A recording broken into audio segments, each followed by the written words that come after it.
Olá, você tem dúvidas de como funciona o robô cirúrgico?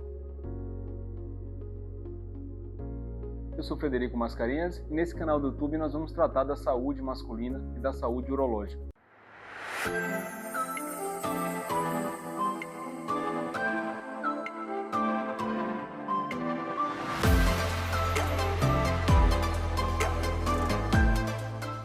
Hoje o tema é a cirurgia robótica.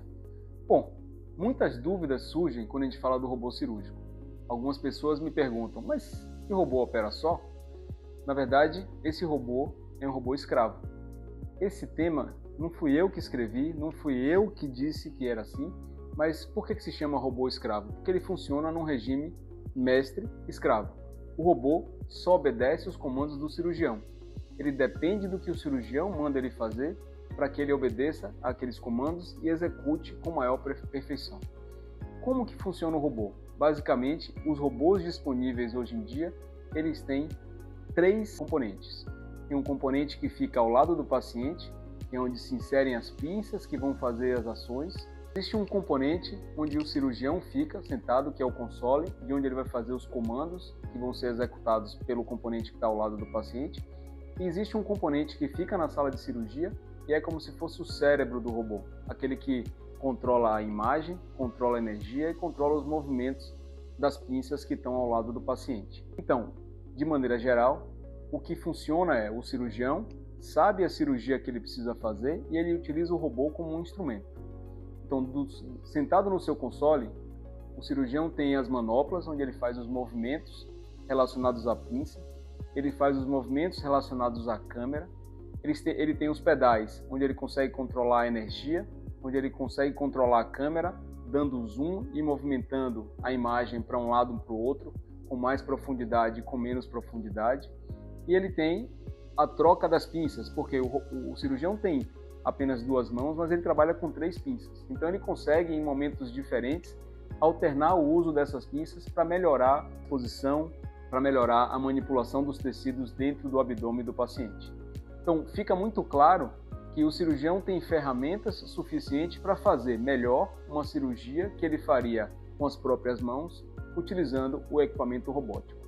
E quais são as vantagens do robô cirúrgico? Primeiro, existem vantagens relacionadas à imagem. A imagem é tridimensional, a imagem é em alta definição, a imagem não tem tremor e ela tem um controle estático bem perfeito. Ou seja, o cirurgião consegue ver de perto, sem nenhuma movimentação, enquanto ele manipula os tecidos e faz o tratamento daquela doença específica. Existem algumas peculiaridades também relacionadas às pinças. As pinças que o cirurgião utiliza são capazes de fazer movimentos muito minuciosos, sem tremor nenhum, consegue fazer um giro de até 720 graus, girar a mão mais do que o próprio punho do cirurgião poderia fazer, e ao mesmo tempo que ele está enxergando muito de perto. Então, se a gente associar aqueles benefícios relacionados à imagem do robô com as pinças do robô, a gente tem o que tem de melhor. A gente vê de perto, em alta definição, em 3 dimensões, sem tremor, consegue fazer movimentos em lugares que a nossa mão não conseguiria chegar ao mesmo tempo que a gente está enxergando.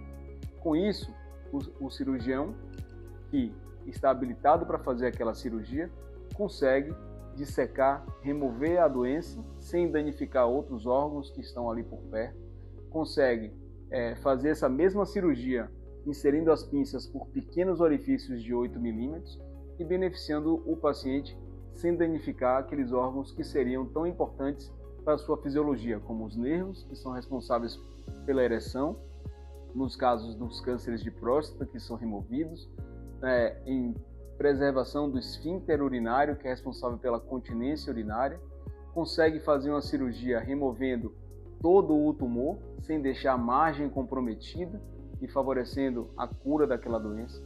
Ou seja, o robô é um instrumento que, na mão de um cirurgião habilitado, consegue trazer grandes benefícios para aquele paciente. Mas e será que qualquer um pode ser um cirurgião robótico? Na verdade, pode, mas para ele ser um cirurgião robótico, primeiro ele precisa ser cirurgião. Ou seja, ele precisa ter feito um curso de medicina, que no geral no Brasil dura 6 anos, precisa ter feito uma residência de cirurgia, se ele for um cirurgião geral, e precisa fazer, nos casos do urologista, uma residência de urologia, que dura mais 3 anos.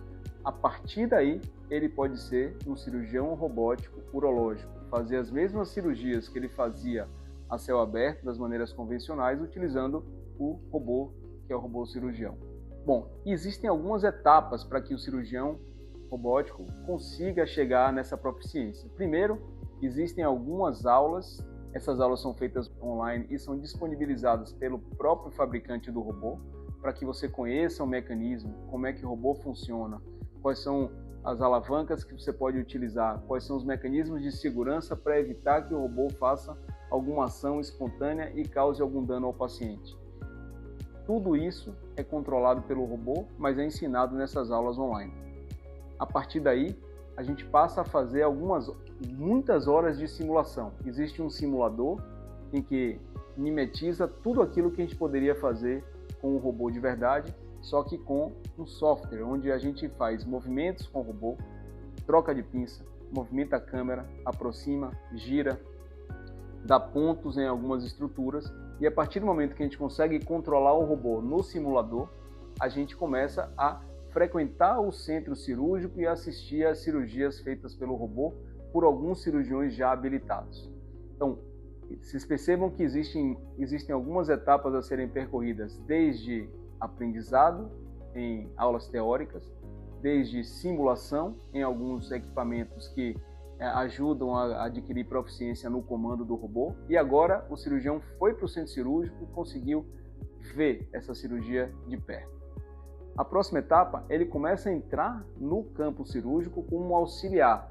Verdade, para se fazer uma cirurgia robótica, não depende somente de um cirurgião que está sentado no console. Depende de um cirurgião que está ao lado do paciente, dando o apoio ao cirurgião que está lá fazendo a cirurgia principal. Entregando pinças, entregando instrumentos, entregando fios que ele vai fazer as suturas, aspirando eventualmente algum sangramento que aconteça por ali. Bom, veja que agora aquele cirurgião que fez o treinamento lá no simulador foi para o lado do paciente, junto com um colega que já sabe auxiliar essa cirurgia, para aprender como é que se movimenta o robô, como é que se encaixa o robô naqueles portais que foram inseridos no abdômen do paciente e favorecem fazer a cirurgia através dos pequenos orifícios. E somente a partir daí ele vai estar apto e considerado um cirurgião robótico de console. Mas ainda assim ele não vai estar liberado para fazer a cirurgia sozinho. Ele depende de um colega habilitado para ficar ao lado dele, dando suporte, corrigindo alguma imperfeição e corrigindo algum detalhe que precise para que o paciente seja beneficiado pelo mesmo tipo de cirurgia que é feito por aquele cirurgião mais experiente. Vejam quantas etapas se precisa percorrer para conseguir controlar um robô de maneira mais eficaz. O que eu costumo dizer é que o robô está ali disponível e ele é um instrumento que torna um cirurgião que já é habilidoso a fazer uma cirurgia melhor. O robô vai tornar um cirurgião ruim um cirurgião robótico ruim. Aquele cirurgião que não treinou de maneira adequada não vai saber controlar o robô de maneira correta também. Então, o robô ele não vai fazer uma cirurgia boa se o cirurgião não for um cirurgião habilitado. Se o cirurgião percorreu todas essas etapas, se dedicou a cada uma delas, provavelmente ele vai fazer uma cirurgia com perfeição na hora que ele sentar no console e tiver um colega ao lado ali para dar o suporte na hora adequada. Então vamos resumir aqui. A primeira coisa que eu falei é que o robô é um robô escravo e que obedece um sistema mestre e escravo. Ele depende de um cirurgião que controla ele e que ele não faz nada sozinho.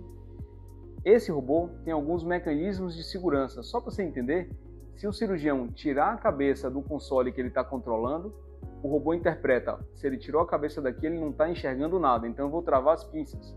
As pinças não fazem nenhum movimento sozinho.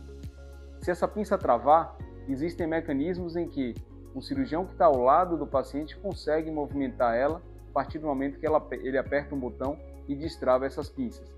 Ou seja, nada é feito por acaso, o robô tem várias travas de segurança que permitem que o cirurgião controle, mas também controla o robô para não fazer nenhuma ação de maneira desprevenida, de maneira desavisada.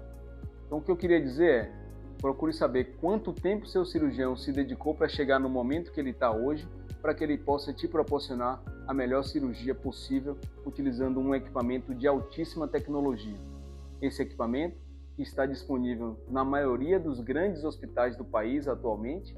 ele pode ser utilizado por qualquer cirurgião desde que ele seja habilitado. E os hospitais, em comum acordo com as empresas fabricantes do robô, controlam se aquele cirurgião realmente percorreu todas essas etapas para fazer aquela cirurgia. A cirurgia robótica é fantástica, mas ela tem que ser utilizada de maneira correta para propiciar ao paciente aquilo que tem de melhor. Não adianta que o cirurgião faça uma cirurgia utilizando o robô sem ter se dedicado a essas etapas que são essenciais no seu treinamento. Se inscreva aqui no canal e me siga nas redes sociais para continuar recebendo informações atualizadas sobre urologia.